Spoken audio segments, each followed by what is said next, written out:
uma das dificuldades da Ucrânia é o vazamento de informações importantes para o lado russo.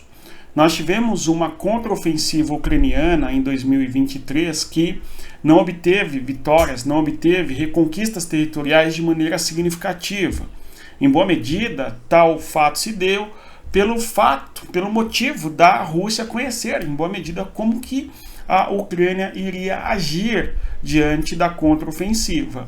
Nós temos que uma das desconfianças importantes do lado da Ucrânia é de que muitas informações que eram discutidas no âmbito da OTAN, no âmbito ainda da relação da Ucrânia com os Estados Unidos, tais informações teriam sido vazadas para a Rússia. Agora, resta saber como que tais informações foram vazadas. Existem muitas discussões de que o vazamento de informações importantes da Ucrânia contra a Rússia vazaram justamente por conta de infiltração russa no contexto dos ocidentais, digamos assim, tá? Ou, por sua vez, uma outra questão é de que tais informações vazaram por mera traição ou porque vaza para a imprensa e, eventualmente, Moscou certamente tem acesso a essas informações. Não ficou bem definido porque que a Rússia soube muito de antemão como que seriam ações da Ucrânia no processo de contraofensiva de 2023. Agora, nós temos que o Zelensky divulgou o seu plano de vitória com 5 pontos. Nós analisamos aqui no nosso canal. E este plano de vitória trazia 3 pontos que estavam fechados, digamos assim, que eram confidenciais. E aí nós temos que tais informações vazaram para a imprensa como um todo e, de certa maneira, isto evidencia por parte da Ucrânia um desrespeito à confiança mútua entre a Ucrânia e o governo dos Estados Unidos, em especial Joe Biden. Então nós temos que informações de alta importância por parte da Ucrânia são vazadas pela Rússia e o Zelensky está bastante chateado. É sobre estes assuntos que nós iremos falar, bem como também a possível discussão que há pela paz aí no contexto da guerra entre Rússia e Ucrânia. Eu sou o professor Éder, vou pedir a você deixar o like, aquelas coisas todas aqui do canal, divulgue, enfim. Pessoal, 30 de outubro de 2024. Bem, uma das questões importantes do atual momento da guerra é a questão dos soldados. Eu coloco aí no nosso slide, né? 160 mil soldados, justamente porque a diferença de tropas, de volume de soldados por parte da Ucrânia e da Rússia é diferente. Haja vista a mesma, né?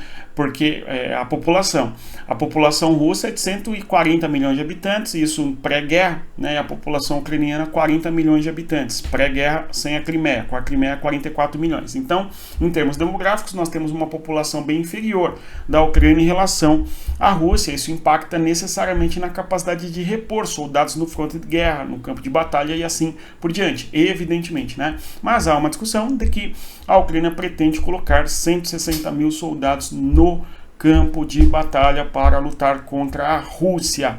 Vamos acompanhar, certo? Agora, isto vem no momento em que há avanço russo, certo? Entendo o que está acontecendo. Não é o meu foco aqui, não é defender a Rússia, pessoal. Muitas vezes o pessoal entende de modo equivocado. O fato é que a última conquista importante da Rússia se deu em Vuhledar e o avanço agora em Selidov. O próximo passo é avançar sobre a região de Pokrovsk, que nós estamos falando aqui já há 2 meses, né? Aí vão falar, não, mas o avanço russo é pequeno, são cidades pouco importantes. Amigo, a Rússia está avançando. E se chegar na região de Pokrovsk, há uma unanimidade, basicamente, na interpretação de que é uma perda muito significativa para a Ucrânia. Então deixa dessa babaquice, a Rússia está avançando pouco, está avançando em cidades que não têm importância. Se não houvesse importância das cidades, a Rússia não avançaria, e mesmo que o avanço tenha sido pequeno, o fato é que a Rússia tem avançado, né? Enfim, de qualquer maneira, nós temos a Ucrânia preocupada com esse avanço russo e, consequentemente, a necessidade de soldados na linha de frente. Agora, está cada vez mais difícil para a Ucrânia obter soldados no fronte de guerra em decorrência de deserções, de população que pretende fugir, que busca, né, não se envolver na guerra, que se houver a possibilidade foge e assim por diante, né? Então é um cenário difícil, tudo bem? Ao mesmo tempo, nós temos que os aliados da Ucrânia não estão agindo da melhor maneira possível, de modo que o plano de vitória do Zelensky trazia informações, conforme nós mencionamos, a respeito de informações confidenciais que teriam sido vazadas. E o Zelensky, pé da vida, né, declarou tais questões que eu até questiono aqui, não é? Traições à Ucrânia, né? E o Zelensky falando, não sei se vocês viram, né, ofendido, né?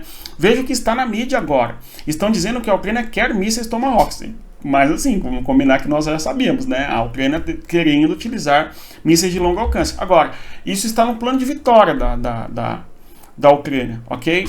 Isso era uma informação confidencial entre a Ucrânia e os Estados Unidos. Então, não há nada confidencial entre parceiros, ele questiona, né? Ou seja, as informações vazaram, tá?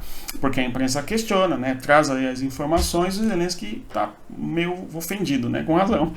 No plano de vitória, ele pediu para enviar um pacote de armas de longo alcance que serão usados somente se a Rússia não parar de lutar. Ou seja, apresentaram uma proposta de paz, se a Rússia não parar de lutar, usar mísseis de longo alcance. Eu disse que era um método preventivo.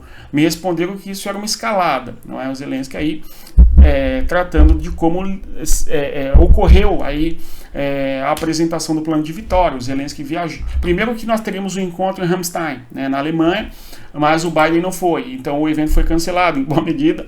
E aí o Zelensky fez uma longa viagem, indo pelo Reino Unido, pela França, pela Alemanha, ok? E pela Itália, a fim de apresentar o seu plano de vitória, ok? E antes ainda ele já havia apresentado o tal plano de vitória para o Donald Trump e Joe Biden e Kamala Harris, certo?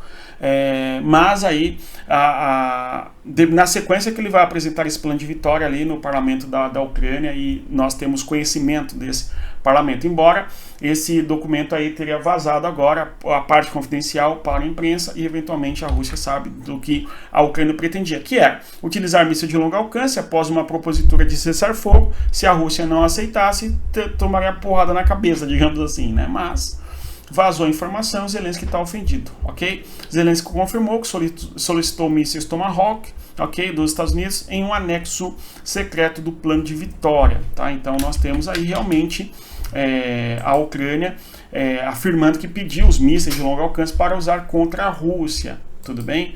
Que segundo a interpretação dos aliados, aí é que tá, né, gente? Nós falamos aqui que ajudas dessa natureza para a Ucrânia seriam compreendidos como uma escalada na guerra, né? Inclusive do lado da Rússia, evidentemente. Aí a gente fala isso, né? Aí vem as pessoas, não, porque está Roussetti, eu repito, né? É um gemido de puta, né? Não, porque você está defendendo, não, meu amigo. Aí você tem que a resposta que o Zelensky escuta do Biden, ok? É justamente de que isso é uma escalada. E aí, né? O Biden é Roussetti também, né? Seu imbecil, certo? Então a gente tem aí um momento bastante difícil para a Ucrânia no atual momento. Apesar de, né, nós termos aí, vamos observar outros tópicos aqui, o seguinte, né? Plano de vitória, mísseis de longo alcance, nós falamos, negociações no Catar. Parece que a Rússia já rejeitou, não é? Em agosto nós teríamos uma discussão sobre a proposta, sobre a paz entre Rússia e Ucrânia, porém houve a situação em Kursk e a Rússia acabou não avançando numa proposta de paz, cessar-fogo, né? Não é paz, é cessar-fogo. E nesse cessar-fogo, a questão de poupar a infraestrutura energética, né? Então seria importante poupar a infraestrutura energética. Só que é curioso, a infraestrutura energética da Ucrânia está muito afetada, isso é um fato, porém, se a Ucrânia ela tem alguns pontos positivos, é justamente quando ela consegue atingir centrais elétricas na Rússia, ou mesmo ainda quando a Ucrânia consegue atingir não somente centrais elétricas, mas também quando a Ucrânia consegue atingir ali infraestrutura de petróleo, ok? Postos de combustíveis, não postos, mas campos de combustíveis, por exemplo, ok? O combustível não é somente geração de energia, mas é também geração de energia, tá certo?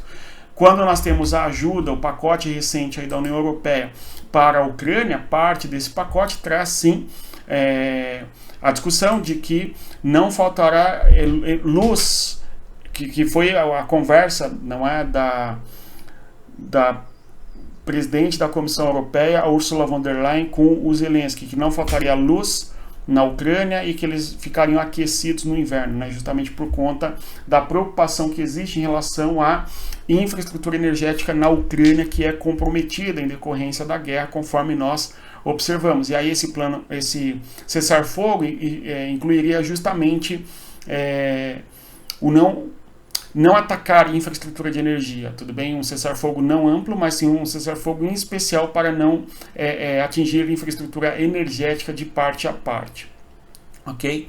Por sua vez, a desconfiança existe dos dois lados, de que o objetivo russo seria justamente ter condições e tempo de repor ali a sua questão militar, a sua geração energética e coisa do gênero, não é? E por sua vez, a desconfiança russa é de que não. A Ucrânia pretende, com tal acordo, ganhar tempo também para conseguir repor, não é, militares, frontes de guerra, não é, soldados e assim por diante no campo de batalha. De modo que nós temos um momento em que há um cansaço, né, no fronte de guerra. Alguns dizem que não, a Rússia está cansando, está perdendo a guerra. Não sei, né? E a Rússia vai propor um cessar-fogo por conta de que a economia russa não está bem das pernas, enfim. Só que quando nós olhamos os dados ali do Banco Mundial a respeito da economia russa, a previsão de crescimento econômico é maior até do que do Brasil, né? É curioso isso. E isso não evidencia que a Rússia está necessariamente ruim economicamente. Mais do que isso ainda, não é? Parte importante da economia russa se dá com produtos ocidentais, né? Por mais que hajam sanções econômicas, né, da Rússia contra a Rússia, a gente olha os parceiros comerciais que a Rússia tem, o Cazaquistão, o Uzbequistão, não é? Turcomenistão. E aí o que você observa é que após as sanções econômicas contra a Rússia, houve um aumento de comércio entre os países da Europa, a Alemanha, a França, enfim, com o Cazaquistão, ok? Com o Uzbequistão, certo? Então, para lá, existe uma triangulação econômica, não é? Então, os produtos saem da Alemanha, eventualmente, em direção ao Cazaquistão e entram na Rússia. Até porque o Cazaquistão é um aliado importante da Rússia, fundamental. E aí, né, uma hipocrisia imensa dos aliados ocidentais aí da OTAN, da Ucrânia, no caso. Se eu fosse o Zelensky, eu ia trazer esses documentos a público, assim, para explicar que as promessas existem, mas na prática a ajuda ou as sanções contra a Rússia, elas são burladas por algum meio, né? E o que justifica, em boa medida, a economia russa não estar necessariamente tão ruim assim, como alguns alegam, né? Sem analisar os dados, por exemplo, do crescimento da Rússia, dados do Banco Mundial, né? Não vai me dizer você que o Banco Mundial é contra a Rússia, né? Enfim, de qualquer maneira, nós temos uma situação difícil para a Ucrânia. A reafirmação de que 12 mil soldados da Coreia do Norte na Ucrânia e o avanço russo nas regiões ali de Donetsk, a última região conquistada de importância, a região de Selidov, tudo bem? Conforme nós falamos no vídeo mais cedo hoje aqui no nosso canal. No mais é isso, vamos continuar acompanhando. E se você chegou até aqui, eu agradeço a presença, reitero a você que deixe o like, divulgue o nosso conteúdo e, claro, não é? Conheça o nosso material de estudos, o link está na descrição do vídeo, dê uma olhada, o nosso e-book feito para quem quer entender de maneira melhor e aprofundada o que acontece no âmbito da geopolítica. Bons estudos, respeito à geografia, até mais, tchau pessoal.